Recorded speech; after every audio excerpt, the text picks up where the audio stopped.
নমস্কার। আমরা সমবেতভাবে শ্রীরামকৃষ্ণের সংক্ষিপ্ত অনুধ্যান ও অনুচিন্তন করার চেষ্টা করছি।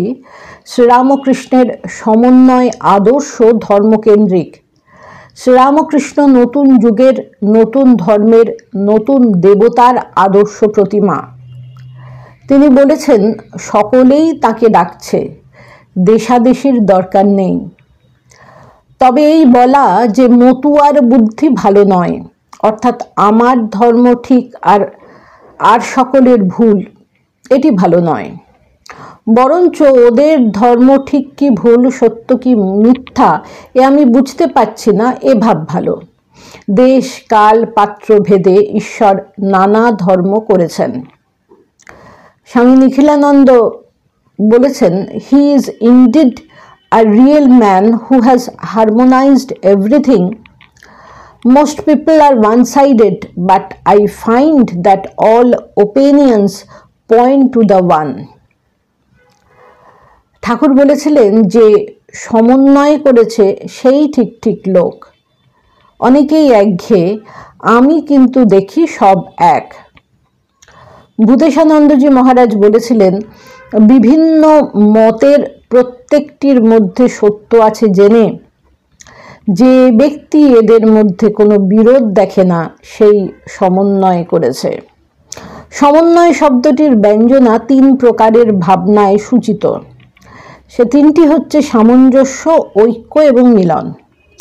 বিভিন্ন ধরনের চিন্তা ভাবনা বা বিভিন্ন ভাব আদর্শ, যা অনেক সময় বৈচিত্র্য ইঙ্গিত করে, তাদের মধ্যে সামঞ্জস্য সাধন অথবা তাদের মধ্যে মিলন ঘটানো। কিন্তু কোনো কারণেই বিবিধ বৈচিত্র্য ভেঙে গুড়িয়ে দেওয়া নয়। বৈচিত্র্যের মধ্যে ঐক্যের অনুসন্ধানই হলো পথ। বিচিত্রতা নষ্ট করে সমতা বা ইউনিফর্মিটি প্রতিষ্ঠা করার চেষ্টা কখনোই বাঞ্ছনীয় নয়। শ্রীরামকৃষ্ণ সমন্বয় তত্ত্বের রহস্য নিরসন করেছিলেন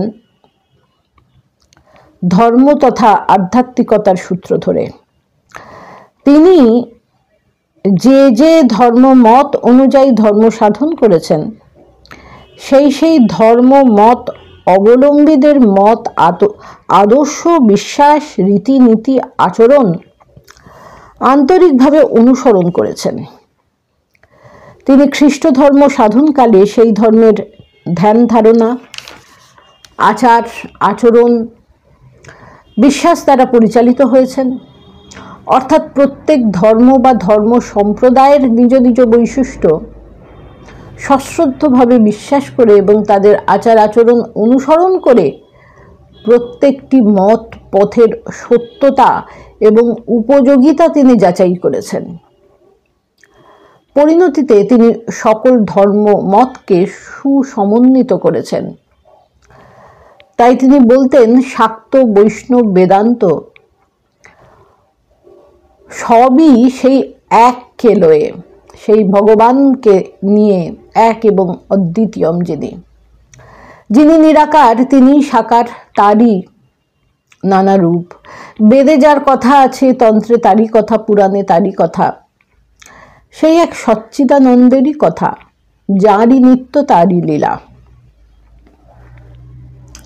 ঠাকুর নিজের অভিজ্ঞতা বর্ণনা করে বলেছেন, আমায় সব ধর্ম একবার করে নিতে হয়েছিল, হিন্দু, মুসলমান, খ্রিস্টান, আবার শাক্ত, বৈষ্ণব, বেদান্ত, এসব পদ দিয়েও আসতে হয়েছে। দেখলাম সেই এক ঈশ্বর, তাঁর কাছেই সকলে আসছে ভিন্ন ভিন্ন পদ দিয়ে। এই অসাধারণ অভিজ্ঞতার আলোকে তিনি দেশাদেশের ঊর্ধ্বে অবস্থান করেছেন। শুধুমাত্র সমাজদার ভক্তই তাকে বুঝতে পারতেন।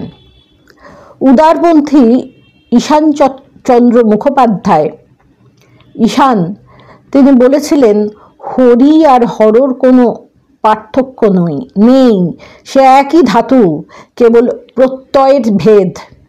যিনিই হর তিনিই হরি, বিশ্বাস থাকলেই হলো।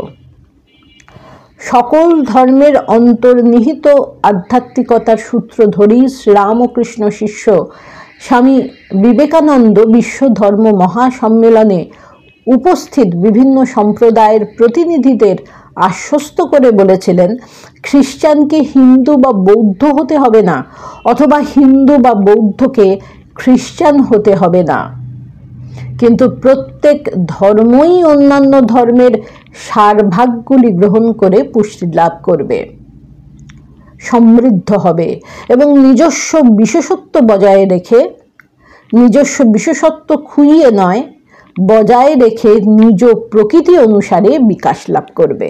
নমস্কার।